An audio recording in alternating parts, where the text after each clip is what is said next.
Every small town has someone people never question, someone they trust with their lives. In Maplewood, that person was Dr. Harold Harris. He'd delivered babies, treated coughs, held hands during goodbyes. His grey hair and soft eyes gave comfort to everyone who entered his clinic. To most, he was more than a doctor. He was family. Walter Green, a retired postman in his 70s, trusted him completely. Walter had known Harris for years. The doctor was there when his wife passed away, brought soup when Walter broke his hip, and always said, "You're tougher than you look, old friend." So when Walter began feeling tired and dizzy, he didn't hesitate to visit the doctor he loved like a brother. "It's probably just age," Harris said kindly, pressing a stethoscope against Walter's chest. "But let's be careful. I'll run a few tests." His voice was calm, reassuring, the kind that could make fear vanish. Walter felt safe, almost grateful to be cared for. Days turned into weeks. Each visit brought new medicines, new injections, new bills. But Harris always smiled and said, "You're doing great. We're keeping it under control." Walter never doubted him, not once. Every appointment, he brought small gifts, a jar of honey, a newspaper clipping, fresh apples. Harris would chuckle and pat his shoulder. "You don't owe me a thing, Walter. Just stay healthy." Their friendship felt genuine, until one quiet afternoon, when Emily came home. Emily, Walter's daughter, hadn't visited in months. When she walked into the kitchen, she froze. The table was covered in medical papers, invoices, and bottles of pills. "Dad, what's all this?" she asked gently, picking up a receipt. "These injections, they cost hundreds of dollars." Walter smiled faintly. "It's for my blood." "Harris says it keeps things flowing," Emily frowned. "But you already take medication for that." He shrugged. "Maybe it's different." "I don't ask questions. He's the doctor." That word, doctor, suddenly felt heavier than before. Emily's smile faded. She'd always admired Dr. Harris too. But something in her gut felt wrong. Later that night, she couldn't sleep. She sat on the porch, watching fireflies dance above the yard, and thought of her mother's words. "Trust is beautiful, Emily, but it needs truth to stay alive." The next morning, Emily called the clinic. The nurse's voice was polite but cautious. "I'd like copies of my father's test results," Emily said firmly. The nurse hesitated. "Dr. Harris handles those personally.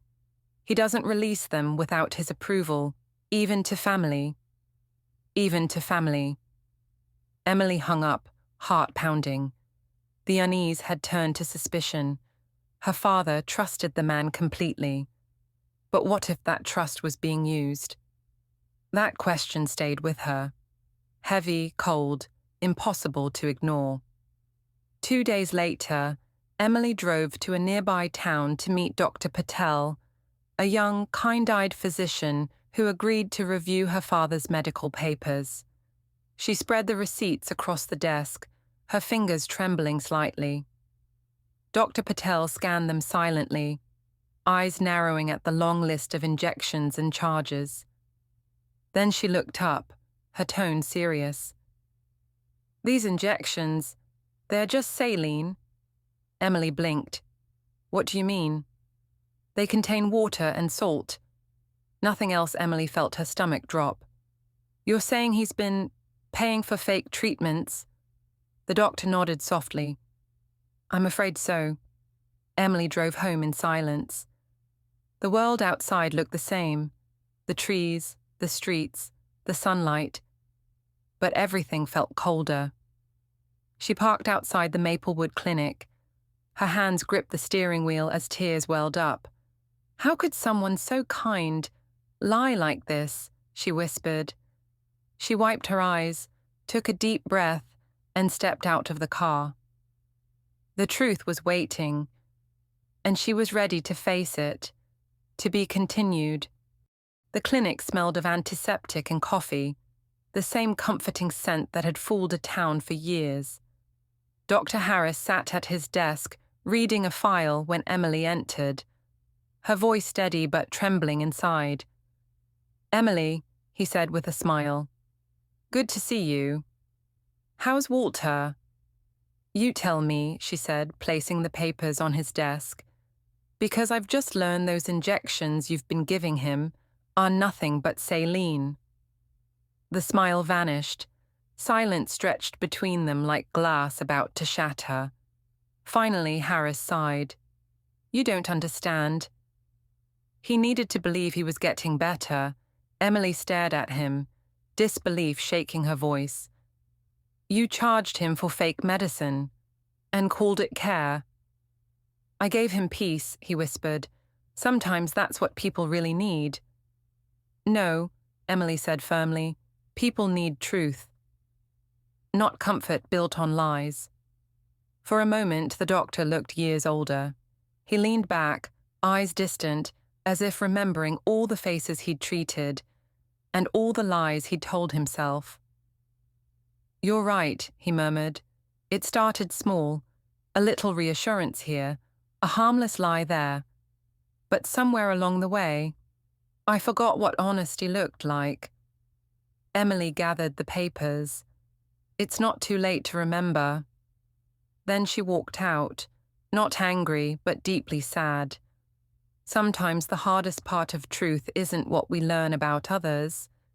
It's what they make us learn about ourselves. That night, she told her father everything. Walter listened in silence. The ticking clock was the only sound in the room. When she finished, he whispered, "He was there when your mother passed." "I never thought," his voice cracked, "all those visits were lies." Emily squeezed his hand. "He cared, Dad." But in the wrong way, Walter wiped his eyes. Maybe kindness without truth isn't kindness at all. The next morning, Walter mailed a quiet letter to the medical board. No anger, just truth. Weeks later, the clinic door closed for good. Dr. Harris retired in silence, the same silence that once filled his waiting room. Walter often sat on his porch afterward, the sun warm on his face, whispering to himself, "I trusted him with my life, but at least now, I've taken it back." And somehow, that truth brought peace. Moral, trust is sacred. It's the bond between heart and truth. But when broken, it teaches us to see people as they are, not as we wish them to be. Because sometimes, the truth we uncover is the only cure we truly need. Thank you for listening to The Doctor's Secret. Share your story in the comments. Have you ever trusted someone who let you down? Subscribe for more true emotional stories about honesty, betrayal, and finding peace again. Until next time, stay kind, stay aware, and never stop seeking the truth.